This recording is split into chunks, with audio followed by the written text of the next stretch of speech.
Today's the first one that we're doing about the African Trauma Initiative. What is the African Trauma Initiative? Well, the purpose of it is to combat the growing trauma epidemic through the development of self-sustaining orthopedic trauma centers in Africa. But how did that come into being?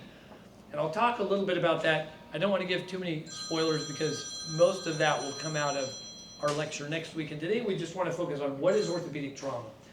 But these two men right here on this slide, the gentleman to the far left is Dr. Solomon. He was one of our first fellows in the International Orthopedic Trauma Fellowship. The other one is Dr. Abbey. And both of these first fellows of ours, when they came to learn orthopedic trauma, it became very clear that as they were going through their training, that if we did not get them the equipment they needed, that they wouldn't be able to practice the things they were learning here. And then in addition to that, as they went back into practice back in Addis Ababa, it became very clear that they didn't just have enough, they did not have enough operating rooms. And so then that started this campaign that we're currently working on to build them a hospital. So one thing, and particularly as medical students or nurses or physical therapists, you know, when you go into medicine, and particularly for students, because I remember when I was going into medicine, I felt like there were two paths to take. Either I could take this clinical path where I treat people and treat individuals, or there was this path of research where you could go down this career of trying to discover a cure to a particular disease, or trying to discover a new surgical technique. But one thing that I think will come out of this talk and these series of talks is that you do not have to discover a cure to a disease or develop a new surgical technique to have a huge impact on the health of others. Okay? You don't.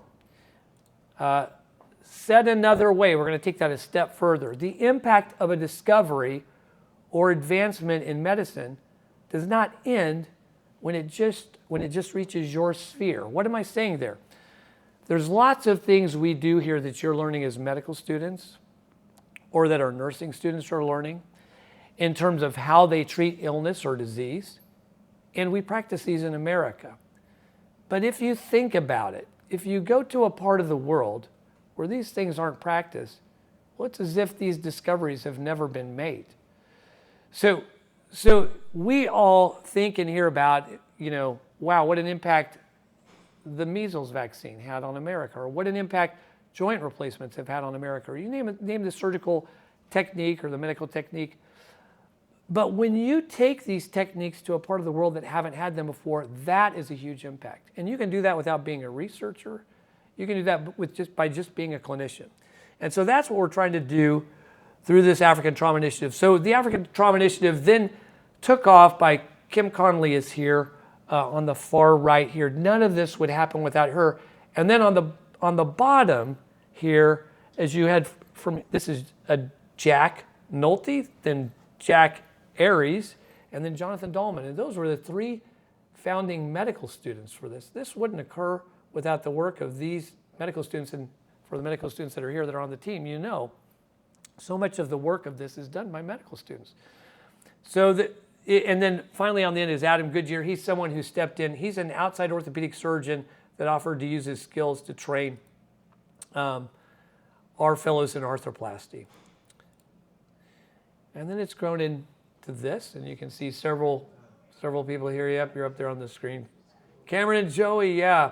So, so many people are on, and this just goes, it's gotten so big, really big, even larger than that. So there's so many people involved in making this happen. And it's a multidisciplinary approach. But again, a lot of it is centered around orthopedic trauma. But let's start first with just what is trauma? Because there's a lot of confusion around that word. When we talk about trauma, if we just get to the origin of the word, it's from ancient Greek, meaning a physical wound. So if you look at the definition of the Merriam-Webster Dictionary, it's an injury such as a wound to living tissue caused by an extrinsic agent. How much trauma is there? There's quite a bit. It's not the leading killer. So these are 2016 numbers, and they're the total number of deaths caused by injuries. If you look over here, can you see my pointer? Sorry, I'm getting used to this. you can. So, but if you look at this, injuries, they're not the major killer. They kill about 5.6 million people per year. They're less than cancer, less than ischemic heart disease. They are currently now more than HIV, malaria, and TB combined. So they account for quite a number of deaths. Lecture for orthopedic trauma. But where are these deaths occurring? 93% of these deaths are occurring in low to middle income countries. If you say to yourself, I just don't see a lot of people dying of trauma. Well, that's because 93% of these 5.6 million deaths are occurring in low to middle income countries. So this is kind of getting at that point I was telling you about. The impact of a discovery in medicine doesn't stop when it just reaches your sphere, right? There's a whole world out there that they don't have the advantage of having trauma care like we do. Not only that, deaths due to trauma are continuing to increase. They're not on the decline. You know, if you look at these numbers of infectious diseases, HIV, malaria, and TB, they're continuing to decrease. But trauma deaths are projected to increase, a 40% rise by 2030. They are increasing, not going down. And who does trauma affect? Well, primarily trauma affects young people. It is the leading cause of death among those 35 to 45 years of age and younger. So about from 5 to 35 to 45, that's the major killer. And that leads into the next slide. Because when you talk about, you know, this is an academic institution, we love to get grants. And when it comes to getting grants or money, when you talk to somebody and you say, we need some money for doing research in trauma. And a lot of times you might get pushed aside by somebody saying, well, ischemic heart disease or cancer, I've actually had this happen. It's killing more people. I would argue, what is the effect, though, of that? And here's what we're going to look at this a little bit closer just for a brief second. Some brief facts about cancer deaths. The peak incidence for cancer deaths is 90 plus years. I'm not saying that people 90 plus years of age should not receive good medical care. I'm not saying that at all. But when we talk about trauma and who it's affecting primarily 5 to 45-year-olds. What is the impact on society when somebody in that age range dies versus somebody in their 90s? What is it? And then if you look at ischemic heart disease, the average age for someone sustaining a heart attack, their first myocardial infarction, it's in the 70s. So again, it is something that affects an older population. It's important. It is important. But if you look at this graph right here, it talks about disability-adjusted life years. So it talks about what creates the most disability in the world. This is a 2016 graph. But if you look at it, it's injuries. And why? Because the impact is on a younger population, a mother, a father who can no longer support their family. That impact is profound. It's profound. Moving on. So trauma, it's the major cause of disability in low to middle income countries. If you look at this map, this is called the heat map. It comes from the World Health Organization. You can log on to their website and it will, you know, show you all sorts of things you want to look at in terms of where's the place in the world that has the highest amount of cancer. This is on road traffic mortality. And what do you see there? The darker the green, the higher the concentration. And where do you see the highest concentration? It's in Africa. Road traffic accidents, the highest concentrations in Africa. Trauma, the highest concentration of trauma in the world is in Africa in terms of trauma deaths, trauma disability. What is it that's killing people? This just shows you, you know, that the main killers of people are first road traffic accidents. After that, it's conflict-related violence, either interpersonal or war. Then it's self-inflicted harm. So somebody trying to kill themselves. And then finally, it's falls or other types of injuries that we'll see in work-related type things. So that's what's killing people. That's what's responsible for the majority of those 5.6 million deaths. Again, 93% of them occurring in low to middle income countries. Well, why do I have a picture of a house? Here's why. Because the reason why we're going through this is if we want to alleviate this problem that exists in low to middle income countries where they don't have this medicine that we have here, we have to have people understand how trauma is treated. Okay? It's a system. It's a system of taking care of trauma patients. So if you think of the human body as a machine, we're going to compare that to a house, right? And there's many ways houses can get injured. You see, there's a house that's been shot up by lots of bullets. That's a good example of penetrating trauma. That we see there's two types of trauma, blunt and penetrating. So there's penetrating trauma, and then there's blunt trauma. We've got several examples of blunt trauma. You see this car that flew into a house, a plane that went into a house, a tornado, and then that lady sitting in front of a house, that's artillery. So, but if you wanted to reconstruct these houses, what do? Right? Well, you're going to need carpenters, you're going to need electricians, you're going to need plumbers, you're going to need an HVAC person, heating, ventilation, cooling. You're going to need a structural engineer, windows, trim carpentry, siding, and painting. And if you think about that, that's what we do. That is how we treat trauma. Orthopedics, if you had to take the human body, when a human body is broken by trauma, either by a tremendous amount of blunt trauma from a motor vehicle accident or penetrating trauma from bullets or an explosion, the frame is disrupted. And who reconstructs that? Typically are orthopedic surgeons. The electricians, well, I would call that the neurosurgeons. The plumbers, you can think of those as our general surgeons. So it's a whole, just like you have a team that reconstructs this house, this mechanical structure, it's the same way when it comes to reconstructing a human body. So what is orthopedic trauma surgery? It's a field of study focused on reconstruction of the musculoskeletal system following traumatic injury. So here's a good example. This was one of my patients. She was in a motor vehicle accident, head-on collision, I-70. She sustained bilateral femur fractures, used to carry about a 50% mortality rate with it. Now we're down to about 17%. The frame is disrupted. What do? Treat it with an intramedullary nail, plate and screws for the femur fracture on the left, plate and screws for the both bone forearm fracture. And you can see how that basically reconstructed the patient's frame. Kind of like the framer of a house. That's what we do. Seems so simple, but it has a profound effect on someone. Here's another example.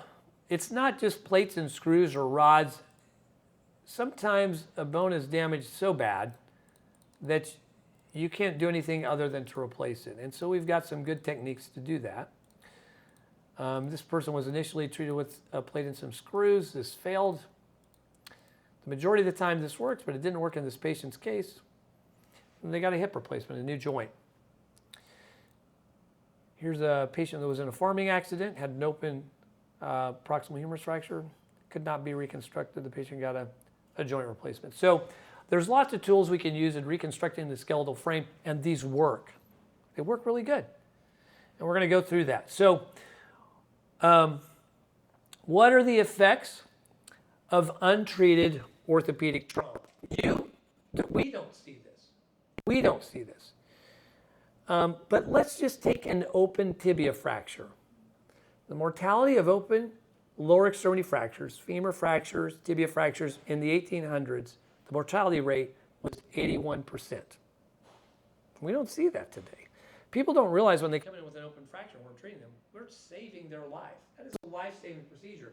And it was even said that your chance of survival was 7 times better if you fought all 3 days of Gettysburg versus sustaining a gunshot wound with an open fracture to the lower extremity or a similar fracture by being run over and were treated in a city hospital. These were medical writings back in the time on how dismal it was if you sustained an open lower extremity fracture.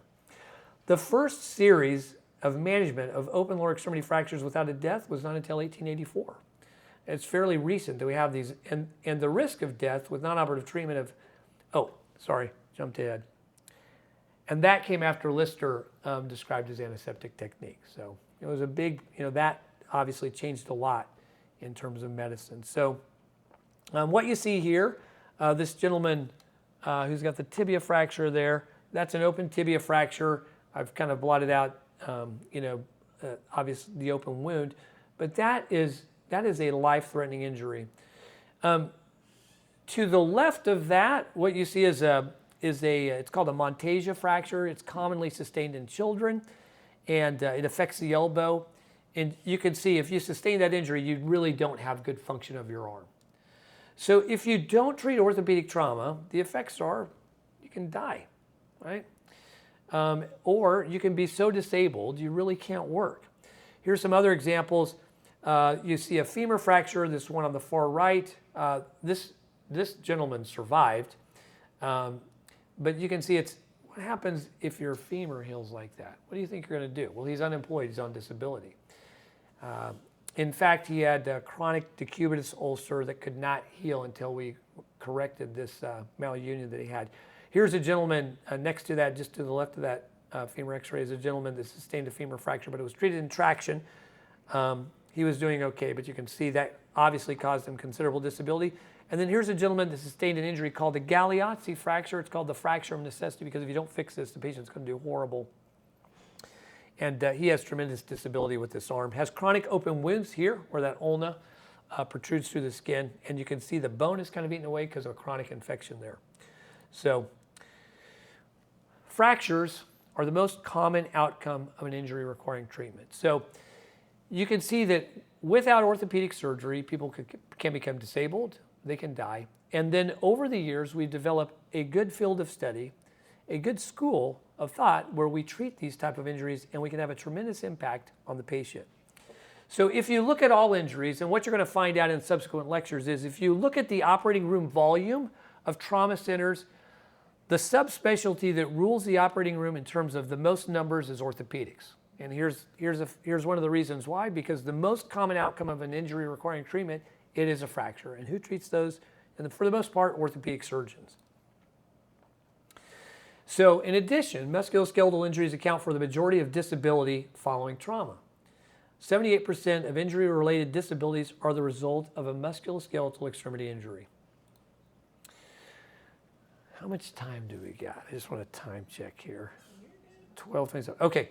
All right. What we're going to do is we're going to go through a brief little primer on orthopedics because I just want to talk through what you have to understand, what type of training you have to undergo if you're going to take somebody who sustained a significant injury to their musculoskeletal system and then fix that. So when we take our residents through an injury, the first thing you do is you just learn the typical anatomy. So this is actually taken from a lecture that I have on tibial plateau fractures, and we just start out with the basics. Here's the knee.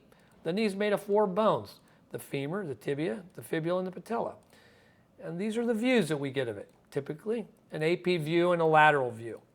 This is normal anatomy, and you need to familiarize yourself with it. Then we get down into what are the parts of the knee. So you have a medial tibial condyle, you have a lateral.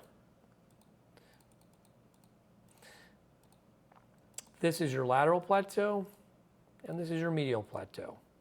And then here's the lateral, that's the lateral plateaus in red and the medial plateaus in yellow on your lateral. So, okay, so you familiarize yourself with the normal anatomy. And then we get into how does this break? If you apply too much load to the musculoskeletal system at the knee joint, how does it fail? And this is one of the ways it fails. And it fails in a very predictable fashion. I don't know why it was a shock to me, but it was so interesting to me as I traveled the world and I would go to other hospitals and I'd see injuries and everybody broke the same way. I don't know why. You would think that maybe they break differently in Africa. No, they don't. We're all human. We all fall the same way. We all get in car wrecks the same way. If you're trained in America on how breaks occur, it's the same way in Africa. It's the same way in Romania. It's not any different. It's the same in China. So this is, and bones break in a predictable pattern, and because of that, we can tell our residents, we can take them through this and say, when somebody falls in this manner, when somebody gets in a car wreck, this is how their frame's going to fail. Look for that. And it can make you look really smart, but it's just because you know what you're looking for. So this is called a split depressed tibial plateau fracture.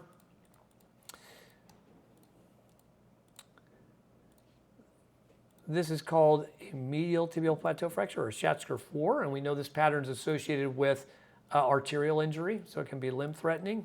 So if you see this pattern, you need to get an ultrasound to make sure that the artery is working.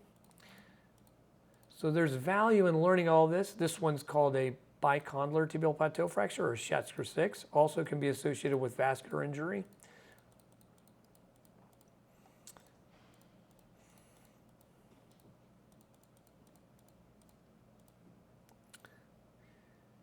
let's talk about the mechanisms that cause them. So, if you apply a load like this to the knee, say you're playing football and somebody strikes you with their shoulder from the side, what happens? It's this, right? And it's important to understand that because you need to know the forces you're working against when you reconstruct this. They typically have a valgus malalignment. What if you get struck from this side? This is your Schatzker 4, and you can see how it kicks the tibia all the way over, out laterally. It's a knee dislocation, and that can rip the popliteal artery. Or this, you fall. And what does that do? It gives you that, right? You'll see, if anybody gets into orthopedics or anybody works in the operating room, you'll see, because what we do is we counteract those mechanisms of injury when we're reconstructing these. So here's a bicolumnar tibial plateau fracture. How do we treat it? Just put that in your mind. What we've done is we've applied this called an external fixator here. And you can see there's 2 pins in the femur above and some pins in the tibia below. They're connected by these bars here. And by applying traction, just by applying traction to counteract that axial load. Sorry, I went crazy with my animations here. So you pull on this. Here we are before. Look at that. Yeah. All from just we call that the pathophysiology. Just by you understanding how did this blow apart, and just by you having that understanding, counteract that, and that one simple move makes you look really smart. You didn't do much. So, and then you can take that blown apart thing, and now it looks like this, right? And all you did was pull on the leg. You spend all this time studying right now, all these things you're memorizing, and then the answer to this problem is pull on the leg. So I appreciate the smiles, yes, because you memorize so much. You memorize so much, right? Okay, let's talk about outcomes. So here's a horrible plateau fracture sustained in a, because it gets to the point. This is good work. Orthopedics does good. It saves lives. It changes lives, right? And so here's a young man. He was in a motorcycle accident, sustained a bicolumnar tibial plateau fracture, had a popliteal artery injury, vascular surgeon intervened, got his blood flow restored. We reconstructed him. This looks kind of crazy. It looks like somebody dumped a bucket of screws into his knee. But I promise you, there's thought put into this. And here he is. He's walking normally. This is one of the fractures I feel like I see commonly overseas that's not treated. People will come in with profound disability. Profound disability. So here's another case. Sometimes people lose limbs. As we go through these series, the advances we have in prosthetics here, people in lower to middle income countries don't get to take advantage of. This gentleman was in a sleeper in a semi, and the semi flew off a bridge, and then it burst into flames, and then he lost his legs below his knees, but we were able to reconstruct this pretty bad femur fracture. Let me go back. Sorry.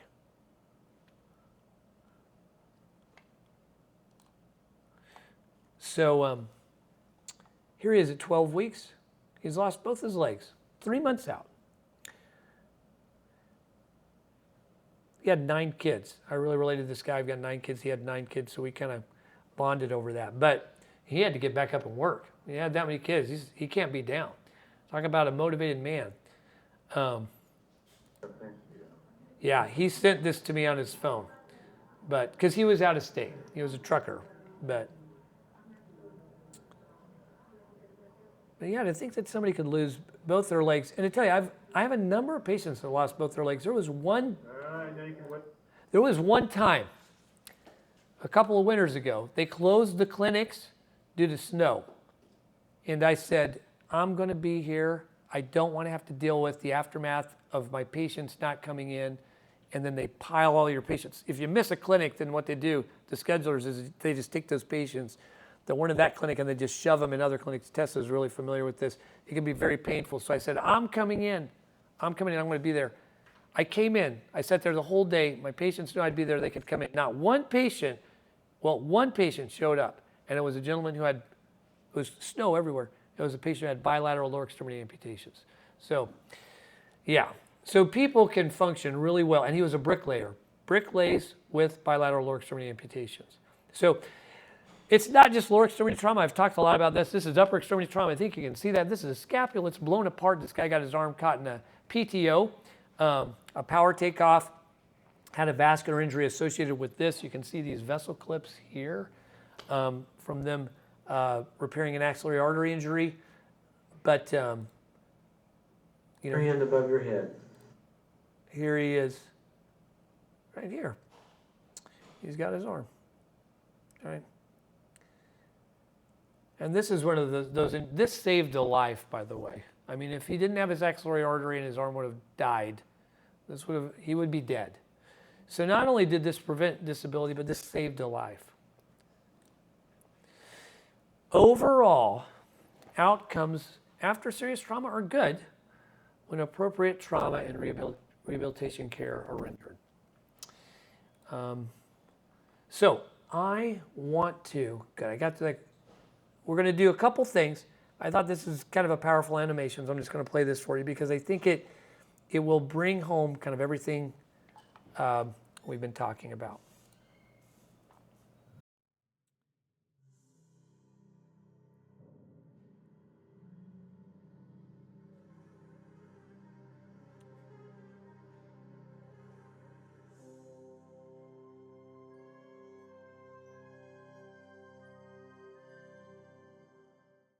I don't know how that hits.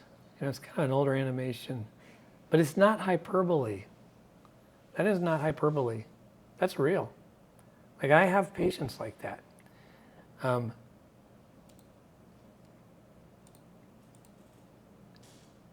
Because I thought, well, you're going to show that, and it's so animated, but I have patients like this. When I first saw that video, it kind of gripped me emotionally because I know that patient. Not the one in the Sistine Chapel. I never helped somebody in the Sistine Chapel, but I know because that's right here. I have two of my patients. This is Denise and Stan Wood. I talked to them yesterday because I wanted to know if I could use their story because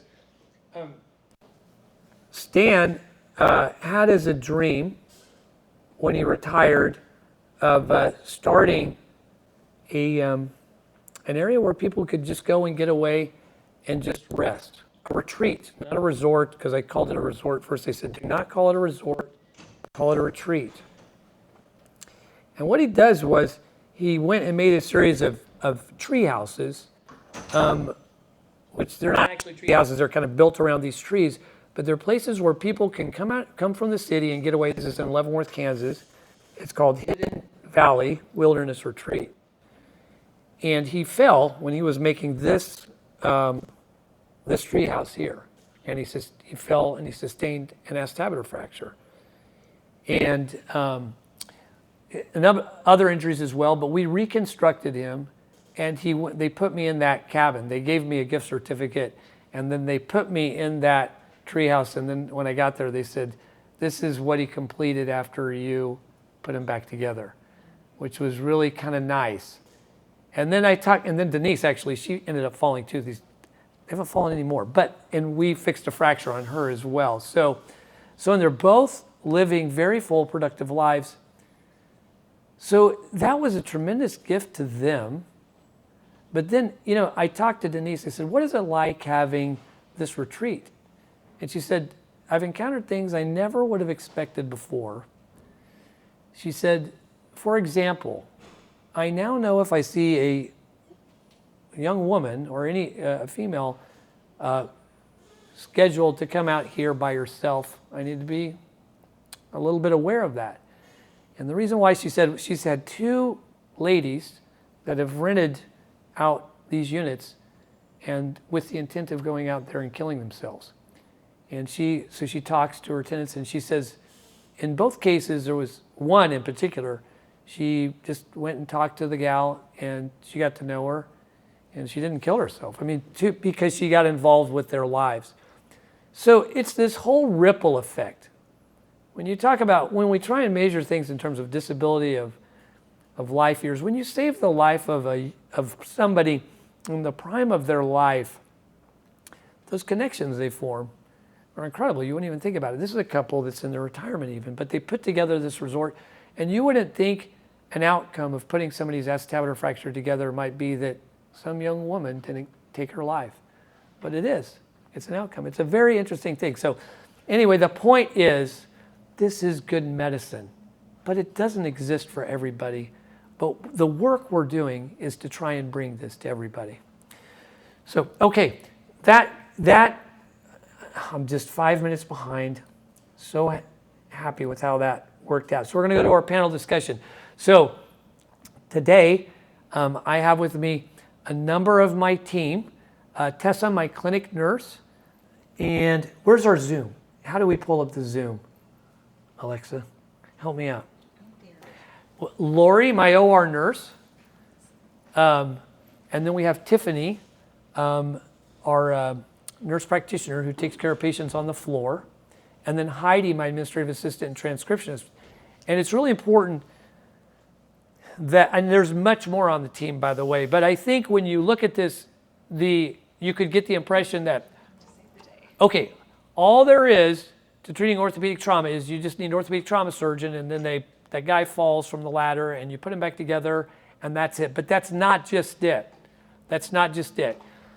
If we're going to do good orthopedic trauma, and if we're going to do it in lower to middle income countries, it's not done just by a fly-by-night type of technique. They have to have well-established healthcare systems that are optimized for treating this. And that means they need a team like we have here. So for our panel discussion, we're going to bring up members of our team, and we'll just open it up for questions in terms of what it takes to get somebody from point A to point B after a major trauma like this with respect to orthopedic trauma. Hello, Kim. Okay, I see, and Kara. Okay, so any questions?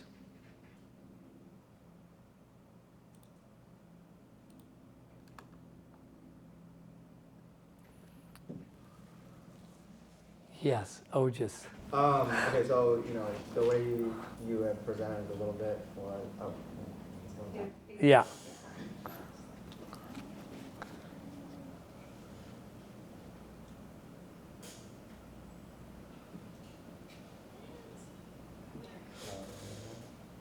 I can come up there.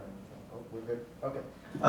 Just as you said before, it takes a whole team, but there's a lot of structures in place, and I think that's kind of important to maybe understand, because I don't know all the structures in place that bring a trauma patient all the way to, from the injury to the end. So what kind of structures are necessary for us to take,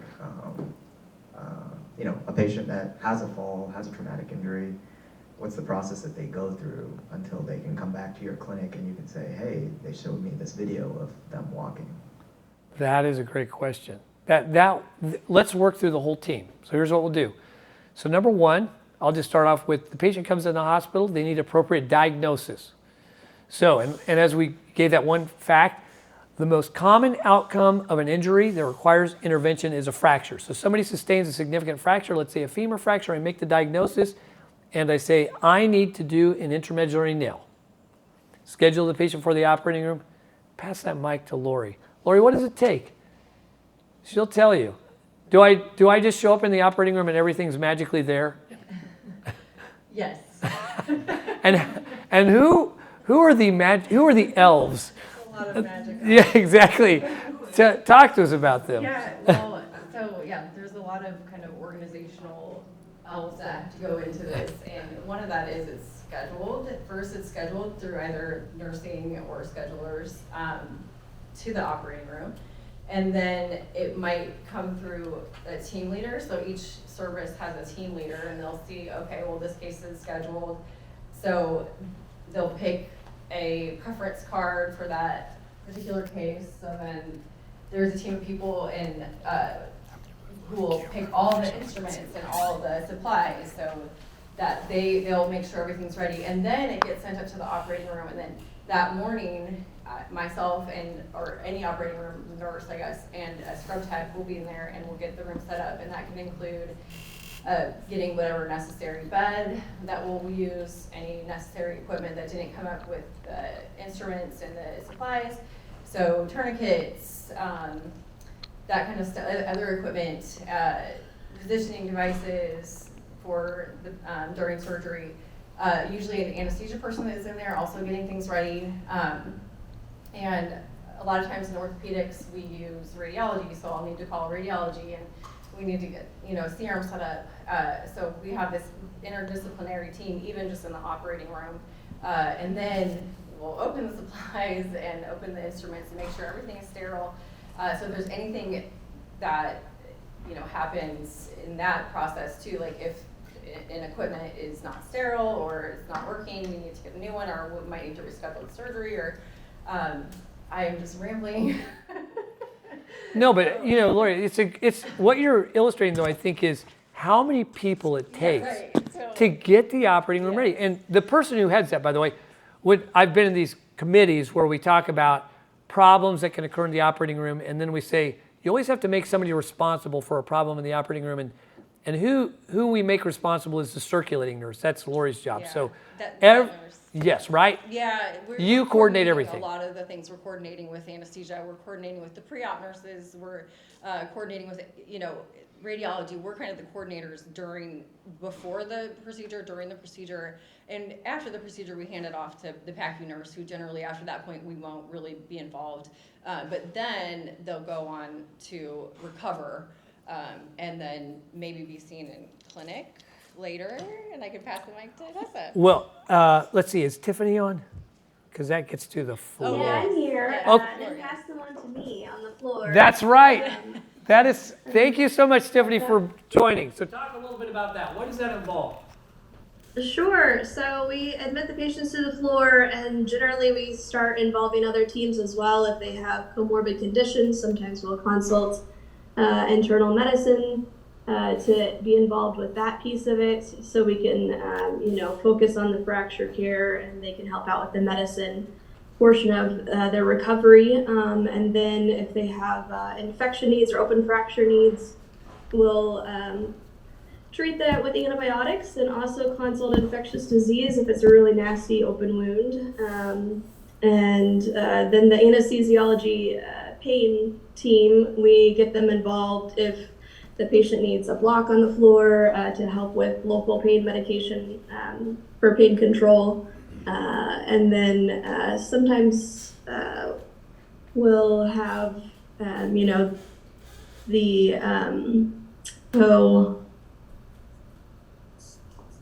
you guys hear me? Because I can't hear you responding. No, nobody's. Okay. We can hear you. So we get their pain under control. We have the therapy team involved with helping them mobilize, and just making sure that their wound care is done. I'll have Kate jump out of the OR sometimes to help me with splint care, and just making sure that the patient is wrapped in a bow before they leave the hospital and they're stable. And Tiffany, if you don't do your job, will patients die? I mean, I don't know if I'd go that drastic, but they are at risk for a higher mortality. Yes. Yeah, it's the truth. It's the truth. Tiffany keeps patients alive. Even for that matter, same with Lauri. When it comes to getting equipment ready for the operating room, her making sure that cell savers in there, the blood's available, all these things.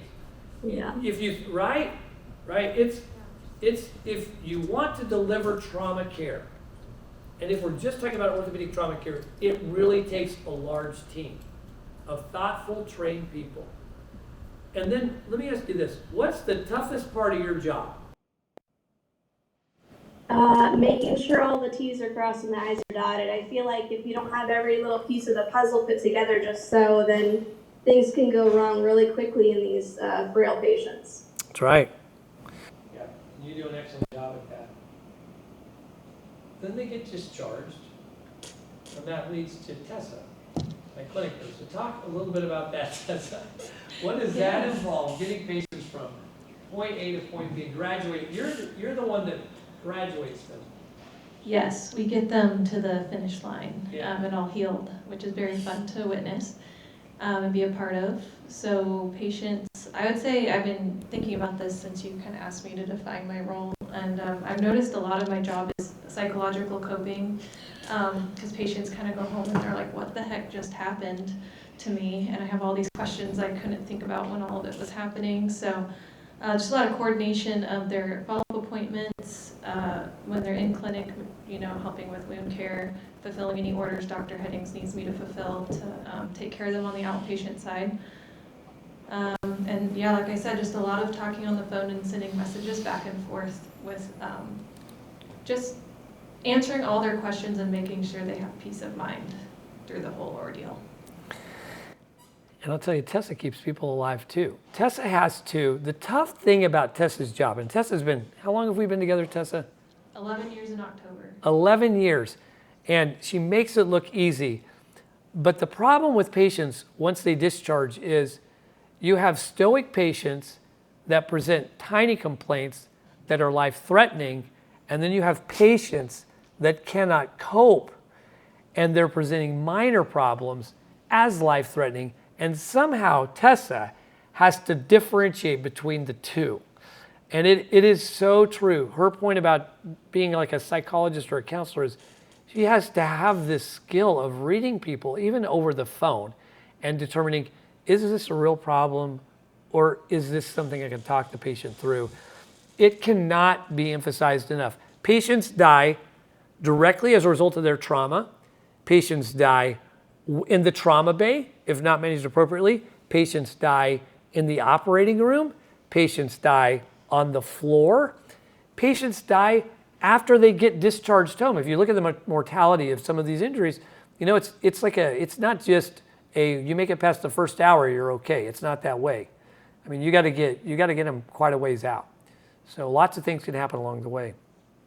Dr. Heddings. Yes. Ooh, that was really loud. So sorry, guys. Hey, I know a few of us have to go to our professional development at 1, but I wanted to ask a quick question for people who may be curious. Can you kind of talk about how people are able to get involved with IOTC and kind of the African Trauma Initiative and kind of what it would look like for them to be involved at this step in our development?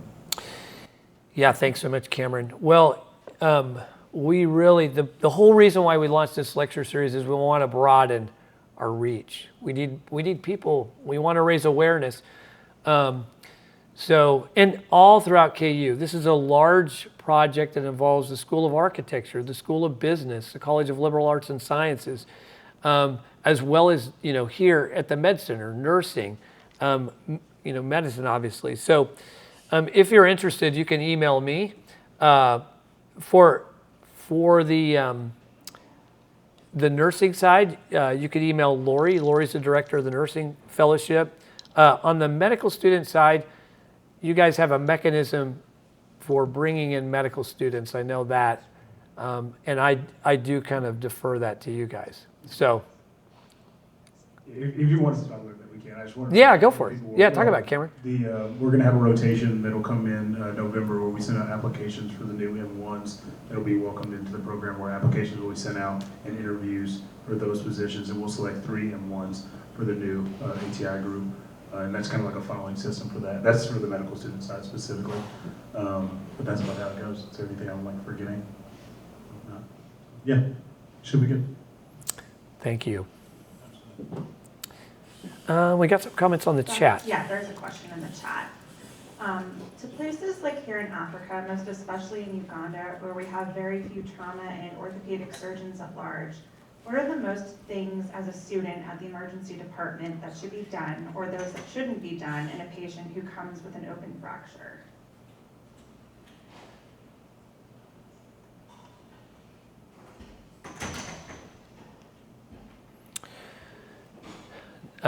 Timon, the most important thing is administer antibiotics as soon as possible. And the type of antibiotics you give depends on the degree of soft tissue injury as well as bony injury and degree of contamination. So antibiotics, and here we typically use Ancef for grade 1s, and then for grade 2s and 3s we'll use Unison or Zosyn. So antibiotics, tetanus prophylaxis, and then it's a matter of cleaning the wound and stabilizing the wound. And truthfully, for a lot of open fractures, you don't have to have an orthopedic surgeon. You can simply do those life-saving things: antibiotics, tetanus prophylaxis, clean the wound, and then stabilize the wound, which can be done with a cast or skeletal traction. So if you can do just those things can save lives.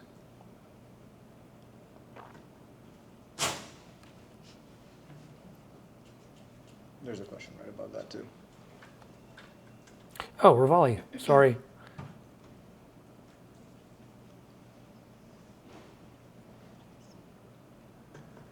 What does this look like in third world countries?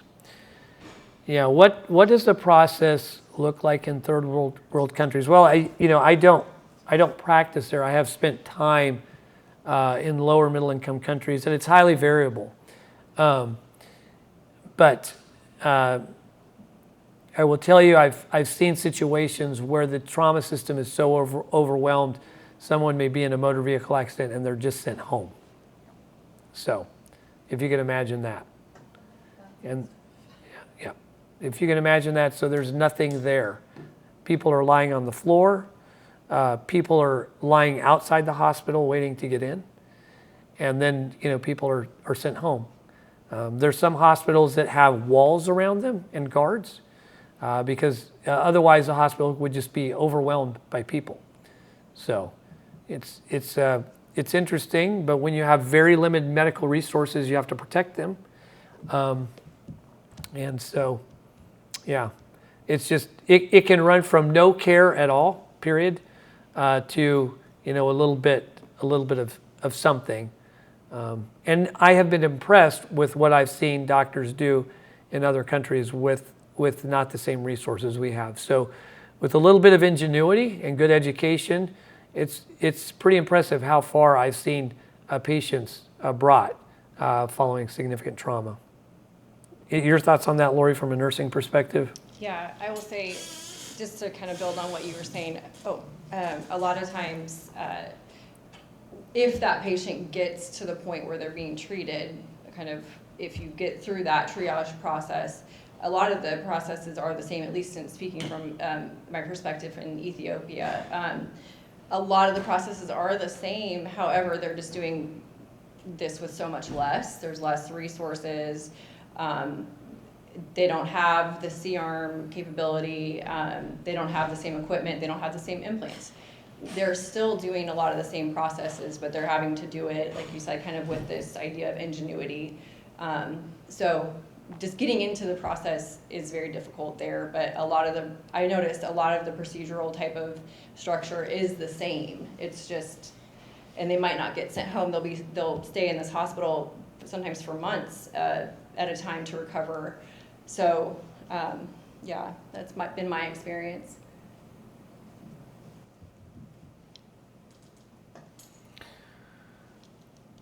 All right. Well, we've spent our allotted time. That worked perfect. Alexa, Kim, thanks for setting this up and making this happen. And thanks everybody for coming who participated.